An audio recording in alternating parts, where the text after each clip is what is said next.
दोस्तों बालासुर में हुए ट्रेन एक्सीडेंट के बारे में तो आप लोगों को अच्छे से पता ही होगा क्योंकि ये एक्सीडेंट इतना भयानक था कि पिछले 3 से 4 दिनों से हर न्यूज़ चैनल की सुर्खियां बना हुआ है।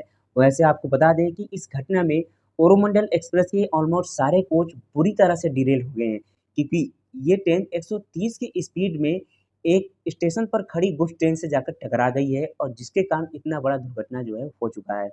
वैसे अभी रेलवे की तरफ से कोई ऑफ़िशियली नोटिफ़िकेशन नहीं आया है कि ये हादसा किस तरह से हुआ है। लेकिन जो जानकारी मेरे पास है, उसके बेसिस पर मैं आपको समझाने की कोशिश करता हूँ कि एक्चुअली ये घटना जो है कैसे हुई है। वैसे शायद से जब तक कोई फाइनल रिपोर्ट नहीं आती है, तब तक हम एकदम से नहीं कह सकते हैं कि ये दुर्घटना कैसे हुई है। तो रेलवे बोर्ड की जो मेंबर हैं जय वर्मा, उनके अकॉर्डिंग जो कुछ बातें हैं वो मैं आपसे शेयर करता हूँ। देखिए, जो कोरोमंडल एक्सप्रेस है, वो वेस्ट बंगाल के शालीमार से चलकर आ रही थी और वो अपनी maximum permissional speed 130 kilometre per hour पर चल रही थी, जिसको इस स्टेशन को स्किप करना था और उसी स्टेशन के लूप लाइन पर एक गुड्स ट्रेन खड़ी थी। वहीं जो दूसरी डाउन लाइन है, उस पर जो है बैंगलोर से चलकर यशवंतपुर सुपरफास्ट एक्सप्रेस भी आ रही थी, जो कि उस स्टेशन को ऑलमोस्ट लगभग-लगभग क्रॉस कर चुकी थी। तो यहीं पर अब 2 बातें होती हैं। देखिए, जो कोरोमंडल एक्सप्रेस है, वो जब स्टेशन में इंटर करती है, तो वहाँ पर 2 बातें हो सकती हैं, जिसके कारण जो एक्सीडेंट है, वो हुआ है। पहली बात तो ये, जो ट्रैक चेंज करने वाला सिस्टम होता है, जो स्विचर होता है ट्रैक को चेंज करने वाला, या तो उसका जो पॉइंट है, वो लूप लाइन पर लगा हुआ था, जिसके कारण हमारी जो कोरोमंडल एक्सप्रेस है, वो जो है उस गुड्स ट्रेन से जाकर टकरा जाती है। यहाँ पर दूसरी बात ये सामने आती है कि या तो जो मेन लाइन पर कोरोमंडल एक्सप्रेस आ रही थी, वो उसी पर उसके कोच जो हैं वो डिरेल हो जाते हैं और डिरेल होने के बाद जो है वो जाकर गुड्स ट्रेन से टकरा जाती है।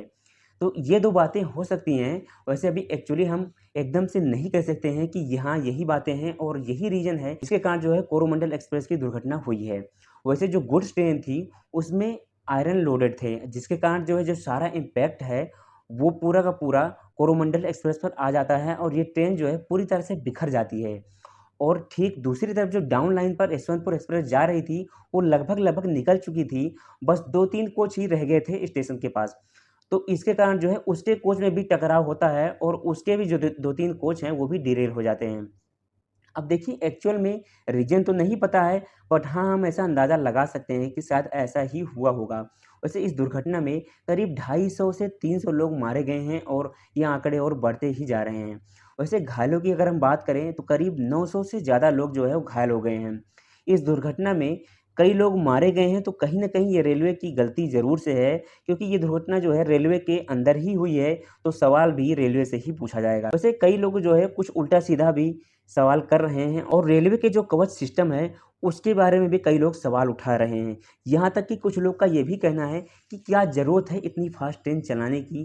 क्या मतलब है वंदे भारत जैसे ट्रेनों को लॉन्च करने का, जब एक सुपरफ़ास्ट ट्रेन चलाई नहीं जाती है तो? देखिए दोस्तों, दुर्घटना तो अब हो गई है और लोग काफ़ी लोगों की जानें भी गई हैं।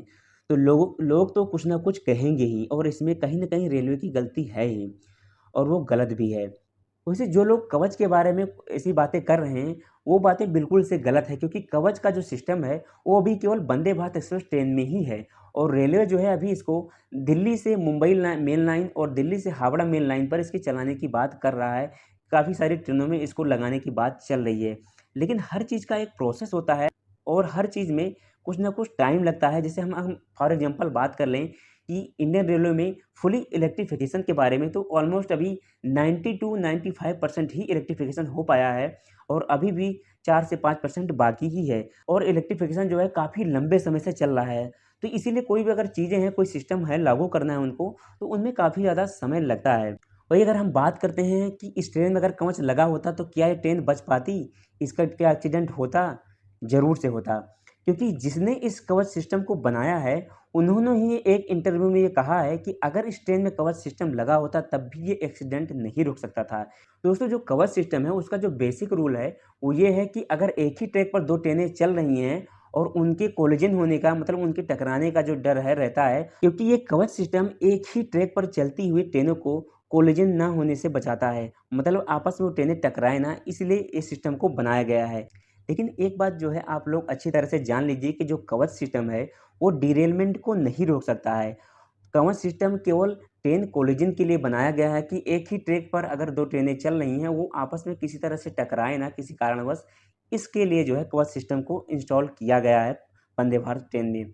लेकिन अगर कवच सिस्टम से आप ये उम्मीद रखते हैं कि वो डिरेलमेंट को रोक दे, तो ऐसा पॉसिबल नहीं है, क्योंकि जिसने इसको बनाया है, वही ये बात कह रहा है। दोस्तों, वैसे रेल मंत्री अश्विनी वैष्णव ने इस पूरी दुर्घटना के बारे में सीबीआई जांच की मांग की है, जिससे एक्चुअली में पता लगाया जा सके कि आखिरकार जो ये दुर्घटना है, ये किस तरह से हुई है। क्योंकि सच में ये दुर्घटना जो हुई है ना, जो कोरोमंडल एक्सप्रेस की दुर्घटना हुआ है, ये सच में बहुत ही भयानक दुर्घटना है। काफ़ी सारे लोग मर चुके हैं और काफ़ी देर तक रेस्क्यू ऑपरेशन जो है चलता रहा। लोगों को हटाया जा रहा है, ट्रैक को जो है सही किया जा रहा था और इस रेस्क्यू ऑपरेशन में करीब 51 घंटे लग गए और 51 घंटे के बाद जो है इस रूट को क्लियर करके फाइनली उस पर अब ट्रेन जो है वो चलाई जा चुकी है, जिसका वीडियो आप यहाँ पर देख सकते हैं। दोस्तों, वैसे इसके बारे में आप लोगों का क्या कहना है? आप अपना ओपिनियन हमें कमेंट बॉक्स में शेयर कर सकते हैं।